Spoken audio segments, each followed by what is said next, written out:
kulanti wacan oo wanaagsan daawadayaal meel kasta oo aad naga daawanaysaan barnaamijkeenan maanta waxaa marti noogu ah ra-iisul wasaarihii hore ee Soomaaliya Maxamed Cabdilaahi Farmaajo oo soo dhawaan magaalada Minneapolis ee gobolka Minnesota dalka Mareykanka booqasho ku yimid isla markaasina la hadli doona dad fara badan oo Soomaaliya oo iyagu ku dhaqan gobolkan Minnesota marka ugu horeysa ra-iisul wasaare Maxamed Cabdilaahi Farmaajo ku soo dhawow TV-ga Home Cable. عليكم السلام ورحمة.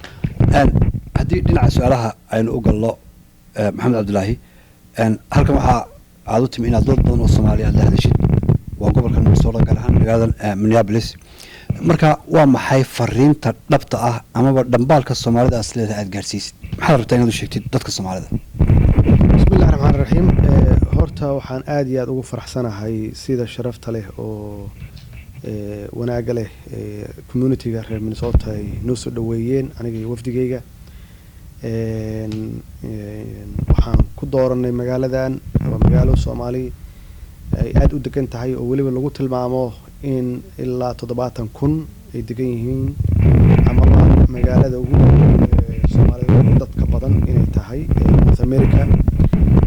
dadka degan ay yihiin dad aad iyo aad u wanaagsan oo intooda badan bisil oo dad isku jir ah marka sababaha aan u dooran in halkan imaano oo aan convention-kan u sameeyno ay tahay asaaskeeda taas sababahan u midna kulliba de internetyada iyo horena waa u sheegnay inaan bilaabayno xisbi ama urur kaasoo aan doonayno ummadda Soomaaliyeed inaan ku mideyno ummadda Soomaaliyeed aan ku wacyi gelino uu noqdo xisbi ku qotoma sinaan iyo cadaalad cid walbana u furan aysan ahayn kaliya dadkii ama dadka la oran karo elite ama dadkii xukuumadeeda kaliya ku jiray aysan ahayn oo kulliba laga dhex arki doono dad badan oo Soomaali oo wanaagsan oo qaarkood sidoo kale aan siyaasadaha Soomaaliya hore ugu jirin in aan dadka ku wacyi gelino oo aan ku baraarujino inay ka qayb galaan ama ka qayb qaataan dhismaha dalkooda haddii noqoto siyaasad iyo haddii noqoto dhaqaale iyo haddii noqoto dhinac walbaba waayo marka xisbiga magaciisa ma noo sheegi kartaa xisbiga waxaa la yiraahdaa tayo macnaha uu ku yimid tayana waxay ahayd markii anigu aan ahaa prime ministerka waxaa xukuumadeeda lagu naanaysteedu ahayd ama magaceedu ahaa tayo oo aniga maxaan ku raahdaa bilaabay inaan ku magacaabo tayo muhiimadana ay ahayd in la helo dad Soomaali ah oo wanaagsan tayo khasab ma aha qofka inuu tacliin leeyahay tayo waxa qofka inuu character fiican leeyahay Soomaalinimadiisuna ay ku Soomaalinimaduna ku weyn tahay runtiina bisel badan ku jiro oo wax ka bartay 20 sano ee la soo dhaafay waxaan oran karaa 20 sano la soo dhaafay ummadda waxay ku jireen runtii cash dugsi marka dugsigaasi kullayba waxaan qiyaas karaa inta badan Soomaalidu waxbay ka baratay waxay ka baratay marka intii marka wax ka baratay dadku way yihiin dad waxay jiraan waxba baran wali oo wali maxaan ku raahdaa dhibaatada lagu sii jiray qaar raba inay sii socoto laakiin majority-ga Soomaalidu waa bislaadeen marka dadkaas biseel kale yaa waxaan ku magacawnaa inay yihiin tayo laakiin magaca saxa ah xisbigu waxa la yiraahdaa Somali Party for Justice and Equality xisbiga sinaanta iyo cadaaladda oo aan doonayno in uu noqdo xisbigan xisbi uusan ku jirin 4.5 wax la yiraahdo ama cid la liidi karaysan jirin dadku ilaahay horta u sameeyay marka in uu noqdo xisbi dadku dhan ay ku wada jiraan leadershipkiisa iyo meel walbaba mid walba oo Soomaaliya ka muuqato oo dadku ay uga qayb gali karaan xisbigan tayada iyo quality-ga leeyihiin aysan ahayn heebta ay ka ama aysan ahayn heebta ay tirsadaan waxa jira xisbi isagana la yiraahdo heel qaran oo iyagu sheegay in ay yihiin dad aqoon-yahano Soomaaliyeed oo isu tagay dhawaana magaalada Hague ee wadanka Holland ay ku qaban doona shirweynahoodii koowaad ama kii labaad laga yaabay inuu noqdo xisbigaagan iminka aad ku dhawaaqaysid ee tayo dad kula soo shaqeeyay ama dad niyadda aad ku haysid inay wax tari karaan wadanka Soomaaliya miyaa u badan mise aqoon-yahana u badan maxaad isleedahay markaad tiraahdo tayo macnaheedu waxaan aan u yeerinaa cid walba oo Soomaali ah oo filaysa inay leedahay tayada aan raadinayno oo ah Soomaalinimada inay ku weyn tahay inay wax ka barteen 20 sano dhibkii dhacay iyo in aysan lahayn midab kala sooc ama waxyaabaha Soomaalidu ay dhaqan ahaan u leedahay oo qabyaaladda way keentay inaysan lahayn way ka fog yihiin inuu qofka inay dadkaas aaminsan yihiin waxa la yiraahdo cadaalad maxaa yeelay Soomaalidu runtii waxa deeqa ma aha dhaqaale ma aha xil ma aha waxa deeqa cadaalad marka qof kasta oo aaminsan mabaadiidaas waa u furan yahay ama aqoon sare ha lahaado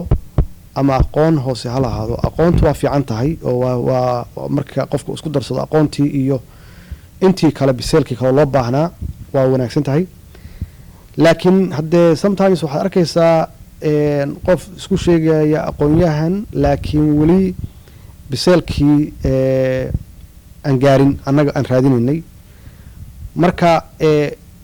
waxa weeye ma aha ururkan urur elite aqoon-yahano kaliya isku aruursadeen ma aha waa urur aan raadinayno qof kasta oo Soomaali ah oo doonayo dalkaas inuu wax ka qabto ama wax ka geysto inuu member ka noqdo farmaajo sidaan la socono tan iyo markii aad ka degtay jagada ra'iisul wasaarenimo waxaad la kulantay dad fara badan oo Soomaaliyeed oo meelo kala duwan degan gaar ahaan qurbaha dalalka Yurub iyo wadankan Mareykanka oo aad waliba dhowr jeer magaalada Minneapolis timi waxaasoo dhan marka la isku soo duuduubo loolanka siyaasadeed ee farmaajo ahaan aad ku jirtid ma mid aad ku raadinaysid ama aad ku tala jirtid inaad mustaqbalka soo socda aad isu sharaxdid jagada madaxweynaha Soomaaliya arrintaasi sidaas oo egtay annagu xil ma raadinayno muhiimadeenu waxa weeye waxaan raadinaynaa xal xoolo raadinayno waxaan raadinaynaa xal taasaan waxaan ku tilmaannay ururkeenu inuu yahay urur tayo urur talo iyo urur tanaasul xalkaasi aan raadinayno waa inuu ku dhisan yahay cadaalad iyo sinaan maxaa yeelay meeshii haddii la yiraahdo cadaaladda laga tago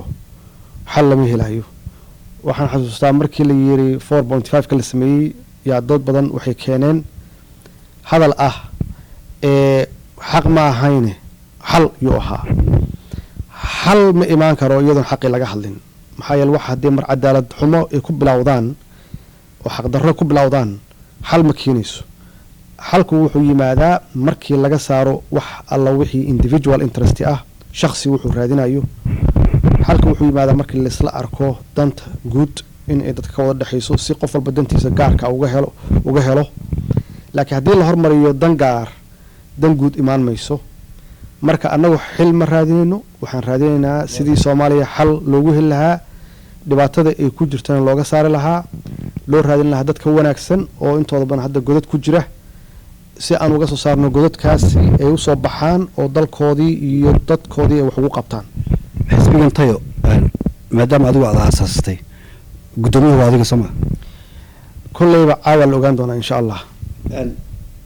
ma laga yaabaa inaad haddii gudoomiye aad noqotid marka adigu aad tahay qofka markaasi noqon karaya ninka isu soo sharaxa loolanka dhinaca siyaasadeed madaxweynaha Soomaaliya waxaan ku xaqiijinayaa xisbigan inuu noqdo xisbiyada ka duwan xisbiyadii hore u jiray ama ururadii hore u jiray marka loo fiiriyo leadershipka wixii looga bartay xisbiyadii hore in aan lagu arag mid ka duwan aan sameeyno kullayba xisbigan waa bacdama aan niri waa xisbi siyaasadeed waxaan ku khasbannahay in talada dalka aan ka qayb galno talada dalka iyo loolankiisana hadda waa khasab waqtigii ay diyaar noqoto ama aan u aragno inay munaasib tahay inaan ka qayb gali doono insha Allah maxamed cabdullaahi farmaajo ama xisbiga gudoomiye u noqo ama ka mid noqo oo xubin ka mid ah noqotay xisbiga tayo imka aad ku dhawaaqaysid si kasta ha noqotee waxa cad inaad u tafaxaydatay inaad mar kale muqdisho aad ku noqotid oo sida inta badan aad tiraahid ba markaas shaqo nadiif oo tayo leh aad ummadda Soomaaliyeed u qabatid maadaama aad tahay muwaadin xaq u leh isagu in uu ka qayb galo hawlaha Soomaaliya ka socda farmaajo haddii su'aal kale aan ku weydiiyo waxaad joogtaa meel qabow waxaan u jeedaa waa waddanka maraykanka waxaad haystaa shaqo wanaagsan meeshii aada ogeyd sidaad ogeyd aada uga soo tagtay maxaad ku doorbiday inaad mar kale dib ugu noqotid muqdisho haddana walaalow waa runtaa qofka bani aadanka ah wuxuu u baahan yahay runtii waa haysanaa qofka bani aadanka wuxuu u baahan yahay caafimaad wuxuu u baahan yahay shaqo wuxuu u baahan yahay family wanaagsan iyo wuxuu u baahan yahay wax waddankan la yidhaahdo pension ama howlgab marka uu wakhtigiisa dhammaysto inuusan noqonin meel ku dhaca intaasoo dhan waa haysanaa maasha allah waa waxyaabaha aan doonayno soomaaliya inaan gaarsiino iyada naftigeeda maxaa yeelay waddankan waxyaaba badan baan ka baranay waxaan ka baranay qofka inuu xaqiisa helo waxaan ka baranay qofka inuu si daacada u shaqaysto waxaan ka baranay qofkaas inuu mushahar helo waxaan ka baranay qofkaas markuu howlgab noqdo in mushaharkiisa uu socdo maxaa soomaaliya u diiday marka oo dalalkan horumarka hore u maray gaarsiiyey wax kale ma aha waa nidaamkaas haddii la helo shuruucdaasna la dhigtay dadku ay ku dhaqmaan waxaan qabaa annagu dadkan kama caqli yarin oo kamana aqoon yarin laakiin waxaa loo baahan yahay dadkii ku hagi lahaa oo visionkaas leh aragtidaas dheer leh oo gaarsiin lahaa dalka iyo shacabka gaarsiin lahaa in la helo haddee annagu waddankaasaan soo maalgashaday soomaaliya la yidhaahdo wax waa kusoo baranay waa kusoo kornay haddee ma oran karno halkaan iska qabo waan iska joogeynaa oo dadkii naga dambeeyey waa iska iloobeen annaga naftigeena dad baa noo sacrifice noo soo sameeyey aan idhaahdo SYL-kii iyo dadkii halgamayaasha ahaa naftooday u horeen xabsiyay u galeen si annaga aan u helno generationkeena aniga aan ka mid ahay aan u helno iskuullo aan dhiganno oo free ah caafimaad free ah oo aanan qofnu qarashna aysan ku bixinaynin iyo scholarships dibadda ah iyo shaqooyin marka inaan idhaahno okay anigu waa ka soo qaatay waxaan ka soo qaadan kara waxba igama gelin kuwa naga dambeeya runtii waxaa la oran karaa waxa weeye naf jeclaysi ama selfishnimo marka qof walboo soomaali ahna waxaa la rabaa inuu taas ka gudbo uu yidhaahdo abaalkii la igashaday maxaan dib ugu celin karaa marka xil kasta ha ahaato qof walboo soomaaliya waxaa loo baahan yahay inuu dib u fiiriyo dalkiisa maxamed cabdillahi maadaama hore aad usoo qabatay jegada ra-iisul wasaarenimada waddanka soomaaliya aada soo aragtay siyaasadda soomaaliya meesha ay taagan tahay dadkii shacabkii soomaaliyeed iyo dalkii soomaaliya meesha uu taagan yahay khibraddaada markaad eegtid maxaad is leedahay ayaa kaa dhinaa ama qabyo kaa ahaa oo iminka aad kusoo kordhin karaysaa waddanka soomaaliya haddii baad hogaamiye noqotid runtii hadda anigu waxaan tegay waktigii oo gabaabsi ah oo ay ka harsan tahay 9 bilood yaan tegey runtii waktiguu gabagab u ahaa markaan tegey waxaan qabaa haddii dad wanaagsan dalkaas uu helo oo aqoontii madaniga ahaa leh iyo dhaqankii wanaagsanaa ee soomaaliyana leh siyaasad wanaagsanna la yimaada oo ku dhisan ballan markii la qaado in la fuliyo in maxaan ku rahdaa hadalkaagu yahay hadal qiimo leh oo dadku aysan lahayn hadalkiisa waxba kama jiraan oo wax kasoo qaad weeye marka culturekaasoo idil waxa weye cultureka hadda soomaaliya aada looga baahan yahay in la geeyo siyaasaddu ma aha iska daba wareeg sida dad badan oo soomaaliya u arkaan siyaasaddu waxa weeye compromise ama tanaasul in dadka la baro tanaasul yaa loo baahan yahay oo haddii wax laisku qabto wixii aan la kala goon ama aan la burburin ilaa meel xun ay gaarto laakiin loo baahan yahay in maskaxdu shaqayso oo qof walba uu yidhaahdo anoo danta shaksiga ka saaray aan meel dhexe halisugu yimaado runtii taasaa loo baahan yahay dadka soomaaliya in la baro ee siyaasiyiinta ah ama gudaha ku jira waayahay haddii mar kale aan dib ugu noqono isla weli siyaasaddii soomaaliya intii iminka dibadaha kusoo maqnayd dhowaan waxaa warbaahinta ku jirtay oo marar badan soo noqnoqonaysay in ergeyga gaarka ah ee qaramada midoobay soomaaliya u qaabilsan augustino mahiga ninka la yidhaahdo uu isagu idaacadaha u sheegay in maxamed cabdulaahi farmaajo ra-iisul wasaarihii hore ee soomaaliya oo adiga ah in aad baryahan dambe wadid tashuush markaasi aad ku wiiqaysid awoodda siyaasadeed ee dowladda kumeel gaarhka ee soomaaliya dadka ku daawanaya ee doonaya inay arrinkaasi fahmaan waxaa idinka dhexeeya adiga iyo mahiga ee xilligan soo cusboonaaday adigoon shaqaynayn ama jegada ra-iisul wasaarenimada haynin master cabdilaahi maxamed cabdilaahi farmaajo maxaad ku tilmaami lahay? waxaan ku tilmaami lahaa jahwareer runtii xaqiiqda soomaaliya siyaasadda ka jirta laga wareejinayo oo meel kale la rabo in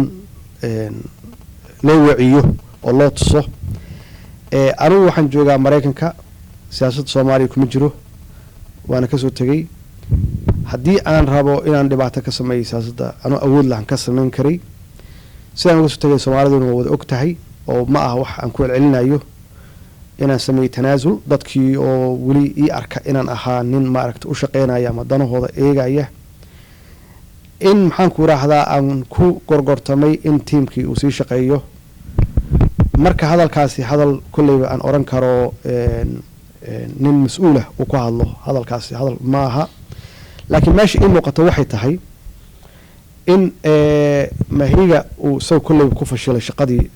UN-ku ee u xil saartay meesha. maxaa yeelay anu waxaan oran karaa ninkaasi nin mutacalim weeye, yaqaana shuruucda caalamka iyo sida dowladaha u shaqeeyaan. dowladda soomaaliya waxay u qaybsantaa executive-kii iyo maxaan ku raahdaa macnaha xukuumaddii iyo baarlamaankii iyo maxkamadda. meesha hadda dhibaatadu ka taagan tahay waxa weeye baarlamaankii waxaa moodaa in shuruucdii baarlamaanka u degsanaa aan la raacin. hawshii laga rabay mahigana runtii inuusan gelin oo aada moodaa hal dhinac inuu xigsaday, uu si gaar ula shaqeynayo. danuhu rabo ha ka lahaadee hal dhinaco baarlamaanka ah, dhinac kalena uusan la fadhiisan. shaqadiisana ay ahayd inuu intuu dhex galo uu facilitate gareeyo uu isu keeno oo compromise laga waxeeyo. halkaan kaa dhexgala markaad leedahay hal dhinac u raacay baarlamaanka oo baarlamaanka iminka labada qaybood u qaybsamay ee qaybna uu madooba nuno u yahay guddoomiyeba qaybna uu u yahay shariif xasan. marka qaybtii shariif xasan baad leedahay ayuu raacay, qaybtaasuu raacay. qaybtii kale lama kulmin oo iskuma soo jeedin. runtii shuruucdii dalka u degsanayd oo baarlamaanka u degsanayd ee dastuurka ahaa yaa moodaa in la ag marayo. haddii baarlamaanku uu go-aan gaaro waxaa loo baahan yahay go-aankaas uu gaaray in loo fiiriyo waxa uu ku gaaray iyo siduu ku gaaray. haddii la rabo in wax laga bedelo naftigeeda dadkii in laisku soo jiido oo meel dhex laisugu yimaado. xitaa hadday dhacday in labadii guddoomiye kala sheeganayay guddoomiyaha ee baarlamaanka haddii iyagii ay noqotay dhibaato in la yidhaahdo war interam hala raadiyo guddoomiye kale hala raadiyo. intaasoo dhan waxay ku timaadaa shaqo isaga qayb ahaan laga rabay inuu galo laakiin ma uusan gelin. marka waxay la noqotay isaga meel sahlan inuu wax ka soo jiido uu yidhaahdo nin maraykanka jooga yaa hawshaasi ku lug leh. marka runtii waxaan dhihi karaa meeshaas waa fashilaad weyn iyo fadeexo weyn yaan oran karaa oo dhankiisa ah. laakiin waxaan kula talin lahaa isaga inuu dhexdhexaad ka noqdo, in uu wadankan hadda burbursan oo dhibaatada ka taagan tahay uu ku dhiirigeliyo dowladda in ay shuruucda ama dastuurka ay ilaaliyaan, compromisena laga shaqeeyo. laakiin haddii marba la yidhaahdo meesha sahlan laga eego dhibkii waa taagan yahay weli. dhibkii macnaha aniga haddii uu damcay xitaa anigu inuu saaro weli dhibkii weli meeshiis waa yaallaa. waxaa la yidhahdaa inta badan siyaasaddu saaxiib ma leh farmaajo. shalay rag baad isqabateen, waxaa kugu yimid oo kudul markaasi kusoo fuulay culays fara badan ama pressure cadaadis keenay inaad markaasi jegadii ra-iisul wasaarenimada iska casishid. raggii shalay kugu taagnaa dhinaca siyaasadda weli waa halkoodii. berri ka maalin haddiiba aad waxay noqotid ra-iisul wasaare noqotayaa iyo madaxweyne noqotayaaba, ma laga yaabaa inay waqti badan kugu qaadato in aad raadisid dad kula shaqeeya oo ku dhegan nugul oo mabda adigu aad wadatid markaasi kula garanaya oo kula fahamsan kulana shaqayn karaya, xoogna aad saartid oo aad iska fogeysid kuwii shalay aad sayseen dhinaca siyaasadda marka laga eego. taas haddii ay timaadase ma ku muuqataa in shacabkii Soomaaliyeed weli ay lunsan yihiin oo hogaamiyaashoodu ay si gaara isu eeganayaan waqtigana ku lumiyaan in iyagu markaasi ay loolamaan? horta waa xaqiiq soomaaliya dhibka hadda haysta waxa gaarsiiyey ama meesha ay taagan tahay geeyey waa khilaaf. haddii aan loo helin dad isfahamsan oo wada shaqayn kara, haddaan la helin dhismaha dowladda waa adkaanaysaa. waa xaqiiqa in dadku ay diyaarsan yihiin hadda oo ay kala garan karaan waxa wanaagsan iyo waxa xun runtii. oo saan kuu sheegay dadku intaas 10 iyo qaadanayeen. marka choiceka hadda dadka ay leeyihiin waxay tahay inay wax wanaagsan keensadaan iyo in sida ay awal hore u ahaydba ay ku socdaan sidii ahayd. marka xaqiiqda taalo waxa weeye hadday ku socdaan sidii hore ay ahayd waxay heli doonaan wax aan ka duwanayn xaaladda sidii ay tahay hadda. haddii ay yidhaahdaan weji cusub yaan gelaynaa oo dad kalaan aan helaynaa wanaagsan oo wax qaban karana, waxaan qabaa runtii soomaaliya hadda fursad iyo haysataa. caalamkii waa usoo jeedaan, waxaa la rabaa dalka in la caawiyo. marka waxaan oran lahaa waxaa loo baahan yahay dowlad la jaan qaada dowladaha adduunka in la helo oo iyada dhexdeeda wada shaqayn leh, international communityna la leh xiriir wanaagsan iyo dowladaha dariska ah, shacabkeedana u adeegta. haddii su-aal kale aan kaa weydiiyo dhinaca maamul goboleedka puntland xilligii aad ahayd maxamed cabdilaahi ra-iisul wasaaraha, waxaa dad badani sheegaan oo weliba reer puntland ay aaminsan yihiin in aad dhinaca siyaasadda ku kala fogeedeen maamulka puntland. adiga laftaadu mar aad hadlaysay waxaad sheegtay in shacabka reer puntland aad aada isu wanaagsan tihiin, hase yeeshee aad wax kala tabanaysaan dhinaca maamulka ama mas-uuliyiinta maamul goboleedka puntland, gaar ahaan madaxweyne faroole laftiisu dhowr jeer ayuu farta kugu soo fiiqay isagoo markaasi kugu dhaliilaya in aydan wada shaqayn la lahayn dhinaca maamul goboleedka puntland. xaqiiqda dhabta ah ee adiga maxamed cabdilaahi ahaan iyo madaxweyne faroole idinka dhaxaysa ama waxa aad kala tabanaysaan puntland haddii wax ka jiraan maxay tahay? waxaa sida loo dhigay ma aha xaqiiqdii. markaan kuu sheego siyaasaddan saa u sheegtay waxay tahay wax joogto ah maaha. siyaasaddu ma aha wax geed meel ka baxay ma aha. inaad maanta aada saaxiiba tihiin yaa beri waxaad iskaga hor imaanaysaan arrin kale, maalinta ku xigta waxaad isku raacaysaan arrin kale oo muhiim ah oo dan ah. marka aniga faroole wax maaragtay personal ah ama wax dhibaato naga dhexeey ma jiraan. waana wada hadli jirnay, waana wada shaqayn jirnay. haddee siyaasaddu mar walba ma noqonayso wax iska maaragtay iska hal dhinaca ma noqonayso, waa wajiyo badan tahay. marka garan maayo sida dadka qaar ay arrintan ugu qaataan personal. wax personal ah ma jiraan. shacabka puntland iyo dowladda puntland wax inaba yaraatee dhibaato ah oo naga dhexeeya ma jiraan. runtii wada shaqeynna waa lahayn. shaqada aniga aan dhihi karo intaan joogay aan qabtayna waxay u badnayd runtii inaan xoojiyay dib u heshiisiinta soomaaliya. taasaana caddeynaysa anu markaan kasoo tegayay oo la yiri waxaad keentaa qof alla qofkaad doonayso. inaan keenay qofkii markaas aan islahaa waa u qalmay oo tiimkayga ka mid ahaa. aanan eegin qabiil, aanan eegin, aanan xigaal aanan eegin, jufo hoose aanan fiirin. waa sax weeye. marka waxna waxa weye waa iska hadal, waxna waa practical. aniga waxaan sameeyey wax practical ah oo muujinaysa waxa la sheegaya inay tahay wax iska dacayada oo dad maaragtay hadal raqiis ka raadinaya ay ku sheekaystaan meelaha. laakiin waxa tangible-ka ah oo la taaban karo waxay tahay maxaan ku raahdaa dagaaladii ka dhacay gaalkacyo, labada beelood ay ku dagaalamayeen gaalkacyo, inaan dad u dirnay oo lasoo heshiisiiyey oo uu ka mid ahaa cabdiweli. iyo weliba hadda maxaan ku raahdaa markaan ka tegay meesha in aan eri ninkana u qalma in uu hawsha sii wado. waayahay haddaynu ka hadalno mid ka mid a dhibaatooyinka ragaadiyey soomaaliya waa awood qaybsiga mid ku saabsan oo ah nidaamka 4.5 ama 4 waaxood iyo xubin oo kale. maxamed cabdilaahi farmaajo ahaan maxaad ka aaminsantahay? anigu waxaan ka aaminsanahay in la sameeyo wax ka baxsan 4.5 oo la yiraahdo 5.5 maxaan ku dhahdaa qaybood in loo qaybiyo ana waxaan hubaa inaan listirin waxaan hubaa shantaas qaybood maaha xisbiye maaha waxa minority noqon kara waa xisbi markay noqoto siyaasad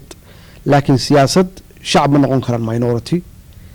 waa noqon kartaa haddii dhibaato hore u jiro shacab qaar in loo roonaado ama affirmative action loo sameeyo oo sida dumarka oo kale sida maaragtay dadka minority oo kale waa dhici kartaa laakiin markay noqoto siyaasad in la yiraahdo waa 5 qaybood oo 5 qaybood wax lagu qaybsado sinaan iyo cadaalad waaye farmaajo rajada aad ka qabtid in aad ku guulaysatid loolankaaga siyaasadeed weliba dadka maraykan jooga ee aad la hadlaysid oo kale ee soomaalida intee laagtay loolankayga siyaasadeed anigu shaksi ma aha loolankayga siyaasadeed waa mabda'aas oo ku dhisan talo iyo tanaasul oo ku qotanta sinaan iyo cadaalad mabda'aas yaan doonayaa inuu socdo uu shaqeeyo maaha wax shaksi ah oo aniga gaar ahaan wax ku raadinayo farmaajo arrimaha soomaaliya oo kale marka laga hadlayo geed dheer iyo geed gaaban baa loo fulay isbedel ma jiro dagaaladii waa halkoodii qaraxyadii way jiraan iska soo horjeedka dhinaca iyo loolanka siyaasadeed ee hogaamiyaasha soomaaliya waa halkoodii faragelintii shisheeye kooxaha matidiinta ah ee iyaguna inta badan shaarka diimeed gashan waa halkoodii xaggee iska qabsan kara la-dahay baad is leedahay arrinta soomaaliya arrinta soomaaliya waxay iska qabsan la-dahay saddexdaas arrimood aan kuu sheegay waxaa loo baahan yahay dad tayo leh oo wanaagsan oo soomaalinimadu ku dheer tahay waxaa loo baahan yahay wada tashi in la wada tashado oo si daacada oo guud ahaan oo aan dan shaksi lahayn loo wada tashado iyo markay xaaladda xumaato tanaasul in la helo ugu dambaystii su-aasha ugu dambaysa kusoo gabagabeynaya waraysigan waxa weeye maxamed cabdillaahi farmaajo intee la eg tahay rajada aad qabtid in soomaaliya mar kale ay cagaheeda ku istaagto oo ay dib usoo noqoto rajadaasi aada iyo aad yay igu weyn tahay waxaan rabaa inaan ummadda soomaaliyed u sheego meel kasta ay joogaan inaysan qalbi jabin in aysan rajada ka lumin in la raadiy midnimada soomaaliya in aan loo kala jajabin maxaan ku rahdaa tuulaysi iyo gobolaysi midnimadii soomaaliya in geed dheer iyo geed gaabanba loo fulo markaa taas la helo waxaan gaari karnaa inaan la tartanno caalamka inta kale aad iyo aad ayaad mahadsan tahay maxamed cabdilaahi farmaajo